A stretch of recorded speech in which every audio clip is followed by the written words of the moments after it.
What's happening, everyone, and welcome to Ade Oladipo on Football, a brand new YouTube channel that is going to be smashing it up in the world of football. All right, steady. 1 second, this is my channel. You're in my home ground. This is your home ground, but this is my channel, people. But look, great for Rory Jennings. Everyone's asked, as soon as I started this channel, everyone was like, you got to get Rory on. Because obviously we have. Was you a bit upset that Harry Symeou was the first? Was the debut? Person? Yeah, a little bit, to be honest. Yeah. A little bit. Although I did watch it. I think Harry's great. Harry is great, isn't he? Harry is great. I wanted to get you on because look, we've spoken so much about Liverpool, off camera, on camera, on your channel. Look, I'm sure everyone subscribed to Rory's channel. If not, the link is in the description. But we've spoken so much about my club, and I was wanting to get your perspective on what is going on, just because I get too animated. You're obviously a guy that has no dog in the fight, so to speak. So it'll be interesting to hear what you have to say about how the club can rebuild and come back next season.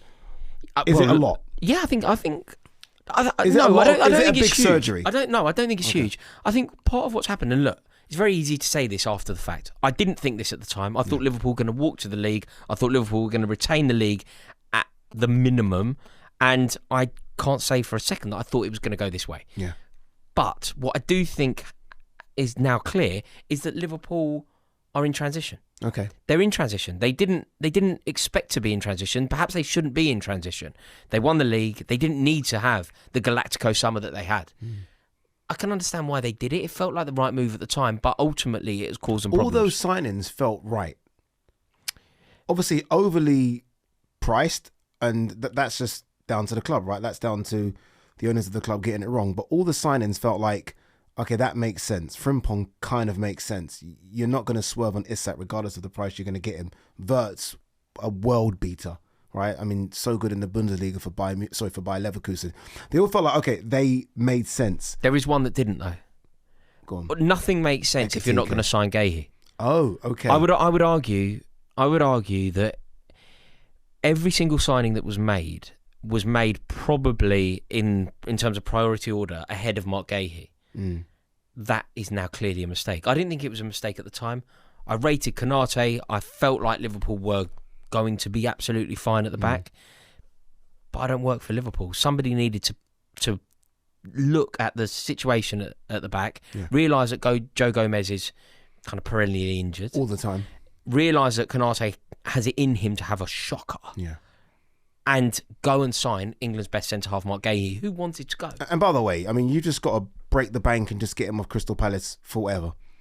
Like, the fact that we're seeing him now at Man City and he's slotted straight in and he's almost become their best defender just like that overnight. Yeah, and the partnership that's going to establish with Ruben Diaz, you can see that it's going to be very fruitful for them. So I think that the mistake, and like I say, it's very easy for me to sit here and say this. I did not say this at the time.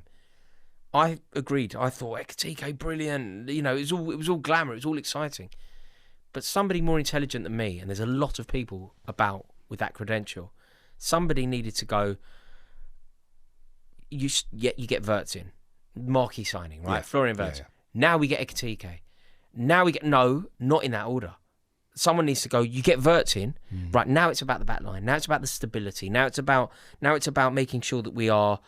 That we are solid. Yeah. And then after that, maybe you then go into this transfer saga debacle with Newcastle United regarding defence wins leagues, right? That's what they've always said, and you're right. The fact that it's a new right back, a new left back, it would have been a new centre back, but ultimately it's a centre back that has Premier League experience. You've got to get him. You know, my concern with what you said there at the top about this is a transition for a team that won the league and that spent £500 million. That's concerning for me because I look at this Liverpool side and I think there's about 5 players that's needed. I'm not joking. I don't think it's that drastic. I don't think it's that drastic. Yeah, you still need the centre back. But how good's Leone? Remember, there is also a centre back. He's a kid. Yeah, you do. Ultimately, he's a kid. I mean, is that the guy that's really going to be partnering Virgil van Dijk? But it's next season. It's only a centre back. It's a centre back. Yeah. We have no pace. Liverpool must be, going forward, one of the slowest teams I've ever seen. And that's why there's always been this conversation about Anthony Gordon. I don't it's not going away, is it? Like, we need Gordon. Gakpo. Do you know what we've just stumbled on? Go on. A mistake that isn't really focused on enough. Pace. Last year it was seen as a brilliant transfer window. We always do this, right? When we talk about transfer windows, people don't ever factor in the players that leave. Like, if you're going to have a good transfer window, right? a really good transfer window can be selling for good money players that are surplus to requirements. That can be a really good window. But people don't really see it like that. Like, you can never go, we had a great window because we got rid of X, Y, and Z for good money. You know who has a good window and never gets spoken about all the time for that? Arteta. Yeah. Arteta's moves exits, people on. Like there's not one exit that Arsenal fans are like, should have kept him. Yeah, got rid of Zinchenko at the right time. Nuno Tavares, all those type of players that we thought were going to be good, and he's clearly seen. I think could you argue though? I know we're going off topic a touch, but there was a year where they didn't qualify for the Champions League because they got rid of Aubameyang. Yeah. So maybe. But equally, they're certainly reaping the rewards for the decisions now. Yeah. But look, I think that allowing Luis Diaz to leave, with hindsight, it's the worst. Yeah. It's the worst. And not just that, but there was this conversation about Luis Diaz asked for a lot of money. I mean, who knows, right? They gave Gakpo a new contract. Yeah. So Gakpo, I think, is the 5th or 6th highest paid player. And Luis Diaz is so good. So much better than Gakpo. But also, the thing with Luis Diaz is, like, whatever player Ekitike will be one day, Luis is a kid. Yeah. Whatever player Wirtz will be one day, he's a kid. Yeah. Luis Diaz is the player for today. And that's like you need the governor now. Like Salah, 100%. Salah is the other side of this. Yeah. So you've got players at the other side of it. You've got Salah the other side. You've got Wirtz this side. Luis Diaz is the guy for now. Yeah, just buy me now. That's one thing Chelsea did for years, right? When it was like Ballack now. Yeah, now. We're not talking players that you're not signing in 4 potential. years' time. No, we did. We signed Marco van Ginkel. Yeah. But we also signed Michael Ballack. Yeah. So we lack pace, and obviously you mentioned Luis Diaz. I'm not going to say this guy's missed that much, but Darwin Núñez had pace. Like, it was a threat because it was so much pace. If you're a defender, what's the one thing you don't want to play against? Pace. Darwin Núñez would have actually been very helpful this season. 100%. Very helpful for various reasons. Yeah. Salah's lost the pace. Yeah. I think Wirtz playing into Núñez. I think Ekitike playing with Núñez. I think, again, though, it's nobody could have predicted that Van der Ven was going to put in what I considered to be a disgusting challenge on Alexander Isak and break his leg.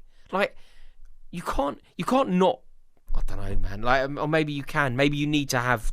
You need to be ready for every eventuality. Rightly so, but then the eventuality of Isak getting injured was that which seemed stupid at the time, spent 80 million on Ekitike. So it's like, okay, Isak's injured, you go in. So that's the cover. Gakpo has no cover. He seems to not want to give young Ngomoro a chance. There's obviously a Salah issue, which I think will be sorted out in the summer, where the drop-off now... I mean, look, and this is no... I'm not going to ever sort of say bad words about Salah. He gave me 8 seasons of glorious football. But you don't have to be Einstein to realise that the legs have gone off Salah. He hasn't scored in 9 Premier League games. Yeah. Yeah, and I think people are but counting you see, assists again, as corners. it's so easy to rewrite history. This time last year, I genuinely thought that Mohamed Salah was going to win a Ballon d'Or. Yeah. Right, that was a year ago. So I'm not making these decisions. And again, somebody more intelligent than me has to make it. But someone at that club needs to go, no, it is the time to let go. Like, you know, there was a lot of talk last summer. Bruno Fernandes and Mohamed Salah both potentially going to Saudi. It was the right move to keep Bruno Fernandes. It was the wrong move to keep Mohamed Salah. Yeah. Somebody's got it wrong. Yeah, and this is what we as fans, obviously, we're going to get emotional about it. Like, you can't let him go. Look what he's done for us. Give him the money. But someone's got to look at it. I mean, Arsene Wenger was a king at that, where if you're over 30, you're only getting a 1-year deal. You're only getting one. Fergie as well. Like, it's time to go. Fergie sold us Mark Hughes. There you go. And they decided, and they were right, obviously, you know, they won the league the following season. They decided that Mark Hughes wasn't good enough for them. I remember how wicked Andrei Kanchelskis was. Hey, Mark Hughes is one of Chelsea's best ever centre forwards. I'm not even joking. Yeah. They decided not good enough. Not good enough for 31. Yeah, like we've already got a replacement in, and I think we've been over reliant on Salah. So when I say 5 players, I'm not joking. I do look at a right-sided forward. Gakpo's just not good enough as a left-sided forward, and then you've got the midfield issue. I mean, I know you love Curtis Jones for some reason. Yeah, Curtis Jones is wicked. Curtis Jones isn't the problem, mate. There's a lot of problems. Curtis Jones ain't one of them. Gravenberch in a defensive midfield role almost seems to be. Do you know an issue. what I think you need? Do you know what I think Liverpool need in the midfield? Go on. For years now, absolutely ages. You think back over the past. Say you go back a decade even. Liverpool have tried and flirted with and nearly signed some iconic central midfielders, and have basically missed out on them for various reasons. Yeah. Liverpool were linked heavily with Moises Caicedo. Yeah. They didn't sign him. Yeah. They were linked really heavily with Jude Bellingham. That was the one, innit? They didn't sign him. They were linked very heavily. Romeo Lavia. Didn't sign him. Didn't sign him. Zubimendi. Zubi-Dooby-Doo was in, right? Didn't sign him. Didn't sign him. And that goes So on. clearly somebody we've else looked at our now, profile. I guarantee you this, everybody watching this video will have a player in their mind where they can say another midfielder that we haven't said. Doucouré. Somebody else, mate, I guarantee you could ask 5 different Liverpool fans and they'll all say a different midfielder that they nearly signed that they didn't.